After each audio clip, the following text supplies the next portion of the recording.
Bueno, yo, digamos, como me habían encargado un poco un comentario por ahí quizá de conexión, digamos, yo quería primero comentar de qué estamos hablando en términos de peso. En términos de peso, estamos hablando en números conservadores, cifra 2001,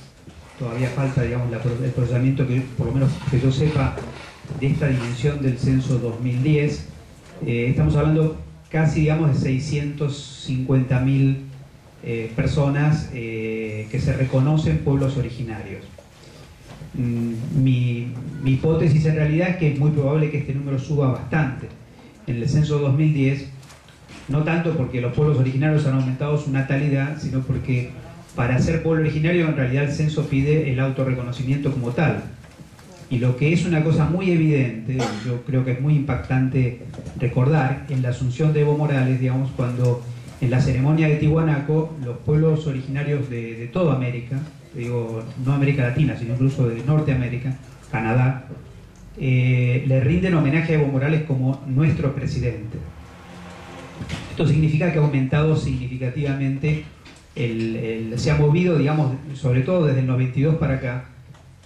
un nervio, digamos, que levanta hasta incluso para nosotros desde Alames, digamos, el tema de preguntarnos si en realidad somos una asociación latinoamericana de medicina social, deberíamos ser una asociación latino-indoamericana de medicina social, digamos, o sea, cómo, digamos, de qué manera se construye esta identidad, digamos, asumiendo, digamos, que en buena medida, digamos, esta identidad es decir, lo originario ha estado permanentemente, pero permanentemente como saberes sojuzgados dentro, digamos, de nuestra propia realidad. En el caso específico de la Argentina, nosotros tenemos además dos dimensiones juntas, digamos, el tema de la existencia de los pueblos originarios y también la existencia de los predominio en este momento de los migrantes de países limítrofes, la mayor parte de los cuales a su vez son pueblos originarios, pero que desde el punto de vista censal no son reconocidos como tales. Es decir, digamos que si ahora, digamos, alguien pasara ahora de un censo por acá, digamos, y lo encontrara a Carlos, diría que él no es aymara, es boliviano, digamos. No podría ser aymara para el censo argentino, porque en el censo argentino no importa, digamos, que él sea aymara, sino que es boliviano, ¿no? De tal manera que probablemente por una cuestión estadística, digamos, casi más de la mitad de los bolivianos que están en la Argentina probablemente sean originarios,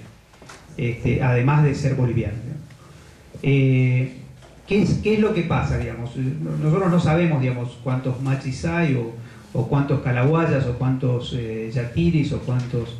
amautas, digamos, pero lo que quizás vale la pena señalar alrededor y además las coincidencias probablemente les haya sorprendido a ustedes de cosas, digamos, que planteó Carlos en relación al tema de la cultura mapuche y los cruces, digamos, que se van produciendo, es que lo más importante es que no es el hecho, digamos, de cómo piensan los amautas, digamos, sino cómo piensa cualquier paciente, digamos, que proviene de esta cultura y está de alguna forma conceptualizando su propia salud o enfermedad con esta lógica. Yo no sé exactamente, porque obviamente no soy, digamos, especialista en el tema, pero una cosa que me llamó mucho la atención, hay lenguas donde para un dolor abdominal, digamos, hay 7 u 8 palabras distintas según la forma de dolor abdominal. Entonces el que maneja el idioma, digamos, según la palabra que le dice la persona, ya tiene la mitad del diagnóstico, digamos, ¿no? Mientras que para nosotros, digamos, una vez que uno dice dolor abdominal, digamos, se abre un árbol de alternativas, digamos, casi infinito, de cosas que pueden pasar, cuando en realidad, digamos, la persona ya te podría decir cuál es el diagnóstico, pero no interesa, porque vos jamás le vas a preguntar qué cree usted que tiene, porque nos sentiríamos muy mal sabiendo la cantidad de aciertos que tienen los pacientes, que ya saben lo que tienen, que en realidad vienen nada más a que le digan, a que uno le diga, le ratifique efectivamente lo que ya saben que tienen. Y a veces, si no lo sabe el paciente, lo sabe otra persona, de tal forma que, digamos, vos no sabés, pero la vecina de al lado ya sabe que está embarazada, digamos. O sea que, y además sabe de quinta. Entonces, estas cosas circulan, digamos, de alguna manera en las comunidades, tienen una lógica, digamos, distinta de cómo nosotros pensamos hace muy poco tiempo un jefe de residentes de medicina integral, clínica integral, en Munro, provincia de Buenos Aires, hablando con una persona, con un curandero que conocí y demás. El curandero le decía, digamos, es fantástico, los médicos no saben, digamos, cómo nos ha aumentado el trabajo desde lo mal que atienden. Es maravilloso, digamos. Tenemos un gran agradecimiento a los médicos porque cada vez entienden menos, cada vez comprenden menos, cada vez escuchan menos, digamos. Entonces nosotros tenemos cada vez más trabajo, incluso con gente que ni pensábamos que queríamos atender, igual vienen a vernos porque nadie los consuela, nadie los orienta, digamos. Si el caso es terminal, digamos, lo malogran antes, digamos, porque ya entonces ya, digamos, y no hay sensación de que la gente que acompaña a las comunidades no solo cura, digamos, acompaña los momentos buenos y los malos. Nosotros, si son malos, internamos pacientes terminales como digamos, lo pasamos a categoría Hanseníasis, digamos. O sea, la persona sabe, digamos, que ni las enfermeras quieren acercarse, digamos, ni los médicos no quieren visitarlo, y se sienten peor y se mueren antes por eso mismo, digamos. Entonces, hay algo muy fuerte, digamos, que nosotros necesitamos aprender. Creo que no es casualidad que así como hace poco tiempo, digamos, la Federación de Médicos Generales abrió un espacio, digamos, para discutir el tema de aborto, digamos, para discutir el tema de los derechos de la mujer, para discutir una perspectiva distinta. También le abre un espacio, digamos, al tema de la equidad, de alguna manera cultural, de la equidad de etnia, de la equidad, las formas, digamos, de pensar estas lógicas. Yo creo que seguro que hay una situación, digamos, probablemente en la Argentina, específicamente personas que se reconocerían como pueblos originarios, sumando los migrantes de países limítrofes, más las personas que de alguna manera forman parte, digamos, de los grupos étnicos que habitaban el territorio actual argentino antes de que este territorio se llamara así, digamos, esta probablemente, digamos, supere 1.500.000 habitantes.